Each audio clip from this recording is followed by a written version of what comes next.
हरि ओम श्री गणेशाय नमः।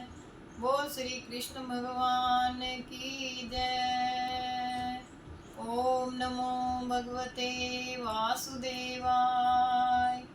ओम नमो भगवते वासुदेवाय। ओम नमो भगवते वासुदेवाय।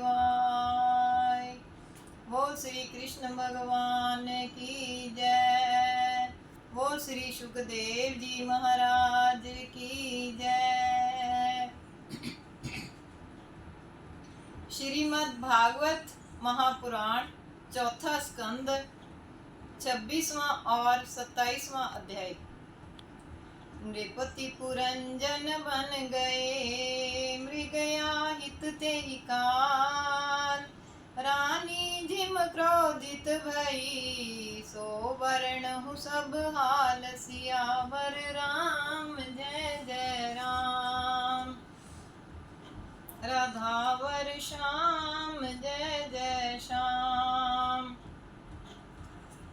श्री नारद जी बोले, हे नृप, एक समय पुरंजन राजा अपना बड़ा धनुष लेकर और कवच पहनकर तथा अक्षय तरकस लेकर अपने 11वें सेना नायक के संग 5 घोड़ों वाले रथ में, जिसमें के 2 बम्ब, 2 पहिए, 1 धुरा, 3 ध्वजाएं, 5 डोरी, 1 लगाम, 1 सारथी, 1 बैठने की जगह, 2 जुआ, 5 हथियार, 5 पदी थे। और जो 5 तरह की चालों से चलता था। उस रथ में सब साजवाज सोने का था। बैठकर पंचप्रस नाम के वन में गया तथा अपनी विवेकवती स्त्री को छोड़कर शिकार खेलने लगा तथा बाणों से अनेक वनचारी पशुओं को मारने लगा। राजा को यद्यपि मृगया खेलने की शास्त्रों में विधि नहीं है, क्योंकि उसमें पशु हिंसा होती है, परंतु फिर भी लोगों की स्वाभाविक प्रवृत्ति को रोकने के लिए यह विधान है कि जिसकी मांस की अत्यंत रुचि हो, तो वह राजा खाली शास्त्र से बने हुए कुछ कार्यों में ही अनिषिद्ध पशुओं को मारकर उनके मांस से अपनी रुचि तथा उस कार्य का संपादन कर सकता है। जो राजा लोग ऐसे शास्त्र नियत कर्म को करते हैं, वह पशु हिंसा से उत्पन्न हुए पाप के भागी नहीं होते, और जो कि शास्त्र विधि का उल्लंघन करके कर्म करते हैं, वे पाप के भागी होते हैं। इस तरह पुरंजन के बाणों से मृगों का नाश हो गया, क्योंकि राजा ने शिकार में मृग, खरगोश, बारहा आदि सभी जंगली पशुओं को मारा था। फिर वह राजा भूख और प्यास से व्याकुल तथा थका हुआ वन से लौटकर घर आकर स्नान आदि करके शैया पर पड़ गया। जब थकावट दूर हो गई, तब माला, इत्र, तेल, फुलेलों से अपने शरीर को सुगंधित तथा सजाकर काम से व्याकुल होकर अपनी स्त्री को याद करने लगा। जब वह स्त्री उसे ना दिखी तब दासियों से पूछने लगा, अरे ओ दासियों, पहले की तरह घर की आज शोभा क्यों नहीं हो रही है, और क्यों कर आज पहले की तरह मुझे घर अच्छा नहीं लग रहा है। घर में मैया या स्त्री ना हो तो ऐसे पहिया से रहित रथ की तरह घर में कौन रह सकता है।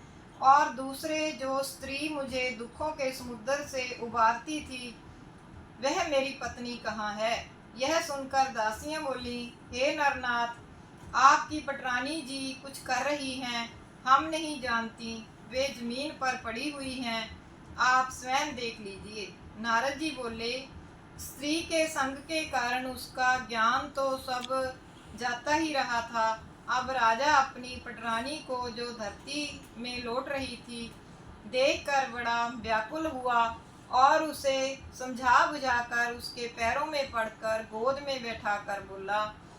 राजा कहने लगा, हे सुब्रू, वे सेवक लोग तो बड़े ही अभागे होते हैं जिनके के अपराध करने पर स्वामी उनको कुछ उचित दंड नहीं देते। स्वामी का दिया हुआ सेवक को दंड तो उसके ऊपर बड़ा ही उत्तम होता है, जिससे वह सर्वदा के लिए फिर किसी प्रकार का अनुचित काम नहीं करता है। दंड तो उसके लिए बड़ा ही शिक्षा देने वाला होता है। हे सुंदरी, अब क्रोध को दूर करो और एक बार अपने इस सुंदर मुख को मुझे दिखाओ और मुझे बताओ तुम्हारा किसने अपराध किया है। मैं ब्राह्मण और हरि भक्तों को छोड़कर कोई भी क्यों ना हो उसे जरूर दंड दूंगा। इससे पहले कभी मैंने तुम्हारे मस्तक को बिना तिलक के तथा मुख को उदास क्षीण कांति नहीं देखा था। आज यह क्या कारण है कि तुम उदास और मलिन कांति हो रही हो। इसलिए तुम बिना पूछे ही शिकार को गए हुए मेरे अपराध को क्षमा करो, मेरे ऊपर अब प्रसन्न हो जाओ। आहा, सुंदरता से मोहित हुए और सदा अधीन होकर रहने वाले अपने योग्य पति के ऊपर कौन सी कामिनी प्रसन्न होकर उसके योग्य कार्य के लिए अंगीकार नहीं करती। बोल श्री कृष्ण भगवान की जय। ओम नमो भगवते वासुदेवाय। 27वां अध्याय। पुरी पुरंजन पर हुआ चंड वेग संग्राम, काल कन्या का चरित चरित पुनि कहो आत्मय अभिराम। नारद जी बोले, हे प्राचीन वहीर, इस तरह पुरंजनी पुरंजन को हाव भावों से अपने वश में करके अपने पति को रमण करती हुई उसके साथ रमण करने लगी। वह राजा पुरंजन अच्छे प्रकार स्नान किए हुए और सब अलंकारों में अलंकृत भोजन आदि से तृप्त हुई उस स्त्री को आनंद से भरी हुई देखकर बड़ा प्रसन्न हुआ। राजा ने बड़े आनंद से उसको कंठ से लगाया। एकांत में काम भरी गुप्त बातों के करने से उसका सब विवेक दूर हो गया और उस पर इतना मोहित हो गया कि दिन रात उसी के पास पड़ा रहता था। दिन और रात के भेद से व्यतीत होती हुई अपनी आयु की भी उसे कुछ सुध बुध ना रही। उस अज्ञान के कारण उसे अपनी आत्मा तथा परमात्मा का भी ख्याल ना रहा और अपने स्वरूप ब्रह्म तथा उनको सावधान करने वाले ज्ञान को भी भूल गया। इस तरह उसके साथ रमण करते हुए राजा की वह नवीन जवानी की अवस्था आधे क्षण की तरह व्यतीत हो गई। पुरंजन ने पुरंजनी से 1100 पुत्र उत्पन्न किए। उस समय तक उसकी आधी उम्र समाप्त हो गई। उसके 110 बेटी हुई जो के माता पिता के यश को बढ़ाने वाली और सुशील उदारता आदि गुणों से युक्त थी। राजा ने उन लड़कों और कन्याओं के विवाह कर दिए। तब उन एक एक पुत्र के 100 पुत्र उत्पन्न हुए, जिनसे राजा का कुल कुटुंब और भी खूब बढ़ा। इस तरह पुत्र पौत्र आदि में उसका प्रेम बढ़ने लगा और उनमें ही अब वह और भी आसक्त होकर रहने लगा। फिर उस राजा ने यज्ञ की दीक्षा लेकर पशु हिंसा वाले, जिनमें के पशुओं को मारा काटा जाता, ऐसे अनेक यज्ञ करके देवताओं को खूब प्रसन्न किया।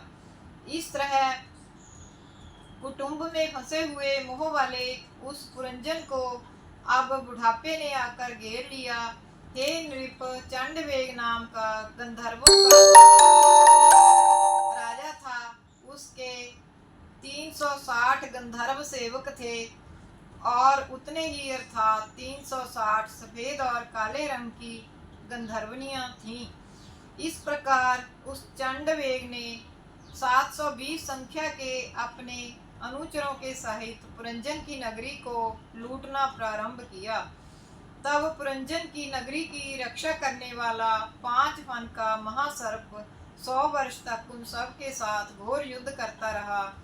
उस नगरी की रक्षा करने वाले 5 फन के महासर्प का इतने वीरों के साथ अकेले ही लड़ते लड़ते जब बल क्षीण हो गया तो उस राजा को अपनी नगरी में रहने वाले अपने अन्य भाई बंधुओं के साथ बड़ी चिंता हुई।